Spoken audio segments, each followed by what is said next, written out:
Thanks for joining me for part 3 of box 9 of our 45 RPM vinyl records collection.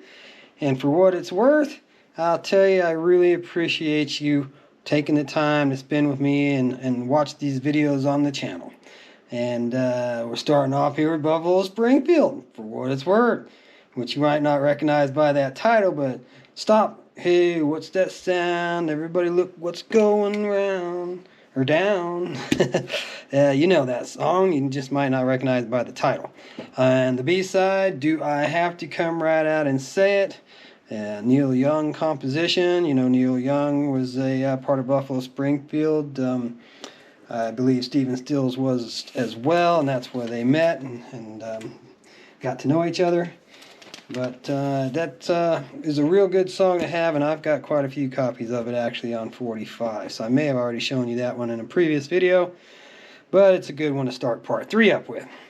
And following up with that, we've got Eric Clapton and his band doing I Can't Stand It. You fooling around, I can't stand it. And that's from the Another Ticket album. And the B-side of that was Black Rose, which I doubt that's the same song that Thin Lizzy did, but it's not written by Eric Clapton, so it's possible, but I doubt it.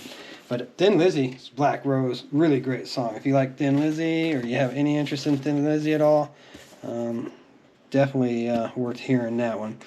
And next up, we got Santana doing Hold On from Shango. And I don't really recognize that from the title. We're going back to 1982 there. And the B-side is one that I'm not even sure I can pronounce. Oxen or Ocean. Not entirely sure there. Santana is well known for doing some things with Spanish titles or non-English words in the lyrics. So, don't know that one. But it's Santana. It can't be too bad. Alright, and we started the last video, or the first video. Yeah, the last video. We started part 2 up with Alice Cooper. Welcome to My Nightmare. I wanted to follow Welcome to My Nightmare with Two Man Alicia with Two Paw and Crown, because that sounded like something that was out of a nightmare. So I didn't put this two Alice's together, because I didn't want to start off with I Never Cry. But it's a good 45 for sure, and I really like the B-side too, being Go to Hell, which is some comical lyrics to it. It's not a dark song, it's not really bad. Alice is the son of a preacher man, you know, and he tended to stay away from doing anything too dark or evil or, you know, satanic in any way. He does a lot of weird topics and a lot of strange songs, Cold Ethel, stuff like that, but not typically like Slayer. Oh, that's kind of a cool black and white chrysalis butterfly there. I like that, but it's not the correct sleeve for this 45, which is Saturday Night by the Bay City Rollers, you know. Guessing a lot of people learned how to spell Saturday from this song. Saturday. Hey! Good way to learn how to spell. Anyways, the B-side of that one, Marlena, which is not one that I recognize real well.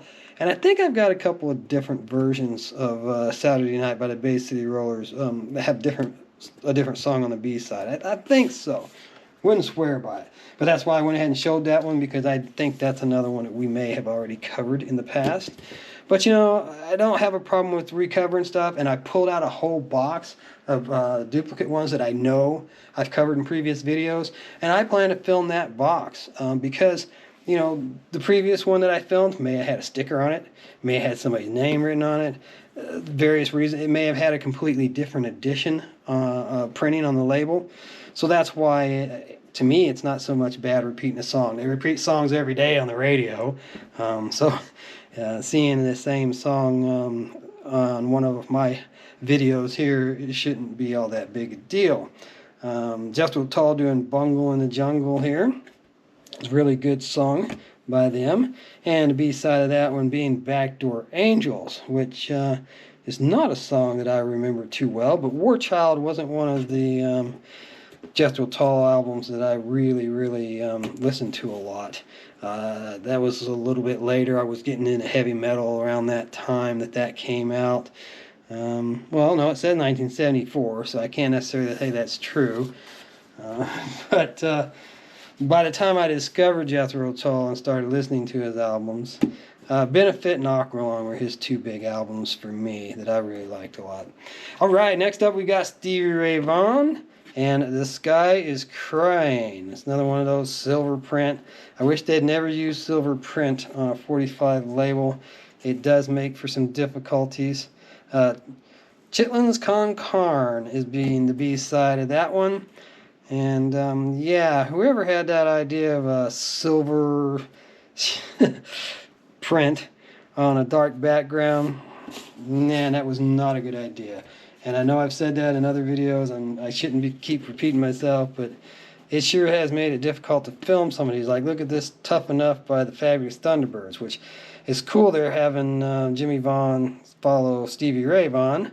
Jimmy's the older brother of the two. And if you never heard Family Style, which was an album that came out not long after Stevie Ray Vaughan's passed away, it's definitely worth hearing. There's a lot of great songs on there. They did some good music together. But Wrap It Up was another good, fabulous Thunderbirds song. Wrap It Up, I'll Take It. And Is It Tough Enough? So this is basically a reissue double A side 2-hit 45 there for the fabulous Thunderbirds, with two really great Thunderbird songs. So I'm glad to have that one, and it's in great shape. Those grooves are just mint, like it was made yesterday. And then here's an interesting one with Rory Buchanan, or Rory, doing Bachman, Booker T, and the MGs originally did Green Onions. Okay, I'm going to get this spit out right. Green Onions, originally done by Booker T and the MGs. Rory Bachman doing a cover of it in 1977. And Rory Bachman was a really good blues guitarist. I saw him in New Orleans, actually, do a live show, and it was awesome. It wasn't something that I wasn't really much into the blues at that time that I was there. And I really wasn't too interested in him, didn't even know him. But man, he turned me into a fan in one show. He was really amazing. So the B-side of this being The Circle. And Rory has passed on. He's no longer with us, unfortunately. But he's definitely a very talented blues guitarist. If you're into that kind of stuff and not familiar with him, look him up. You will like him. All right, now we got a Creedence Clearwater Revival doing Susie Q on the Fantasy label. Now this is clearly a reprint because you can tell the label's different. The early releases of this didn't have this nice colorful lightning bolt blue background label. And it's clearly marked as side A. Well, when you got a part 1 and a part 2, that's I appreciate them marking side A and side B, but Susie Q part 2. And this is the song was like 8 minutes 12 seconds, something like that. It was around 8 minutes, and they cut a small portion out in the middle and did a different ending and a different beginning to do the part 1 and part 2 for the 45. So it is not the exact same as if they just hacked it in half and put one on one side and one on the other. Kind of, 8 tracks back in the day required some bands to do some interesting fade outs and stuff. I know Pink Floyd in particular had some rewritten pieces in their music to do the fade out and fade in for the changing of the 8 tracks, which was horrible. I mean, I don't know why any of us ever bought into 8 tracks. I guess you could hear the whole release over and over without flipping it over or having to stop and start it. And that's probably the reason why I liked them. But the sound was nowhere near the fidelity of an album. And cassettes were an upgrade, but still had that hiss in the background. So, yeah, 8 tracks, just the fact that they had to cut songs up and split them between tracks. I can still hear the 8-track change on Bring It On Home from... No, Ramble On, not Bring It On Home. Led Zeppelin's Ramble On, where they cut it up in the middle. The darkest depths of mortar. Yeah, right there, it fades out and fades back in, changing tracks. Anyways, I rambled on enough about that. Here's Lonnie Mac's version of Susie Q, which I was surprised that if you look up Susie Q on Wikipedia and it talks about the song and its history and who all did it, Creedence Clearwater Revival did not do it originally. Of course, it was written by someone else that did it originally. Lonnie Mac's version isn't even listed on there, and it should be, because the B-side of this has got Wham.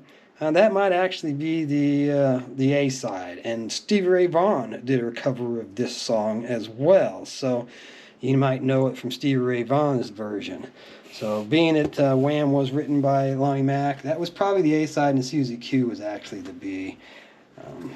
But anyways, moving on, we've got a Pete Townshend here. You might know him as the guitarist from The Who.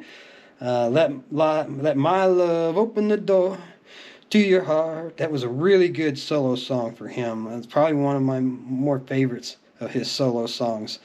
Really, really good tune. And the B-side of this, A Little Is Enough, which doesn't ring a bell with me by the title, but being that it's an oldie series, it's a reissue, it may well be a song that I'd recognize if I threw it on, but just going off the title, A Little Is Enough, I don't recognize it. But I know the Who's stuff better than Pete's solo work. Definitely not very familiar with Roger Daltrey's solo work either, but I do know that he did some. We better cut it off there. I don't want to have to run short on the episode. So we'll be back with the part 4. I hope you join us for that. We listening to some Doobie Brothers. Well, not listening to some, but looking at some Doobie Brothers. If you like these videos, please give me some thumbs up. I can definitely use them. And if you want to be notified, you can always subscribe. Have a great day. We'll see you again soon.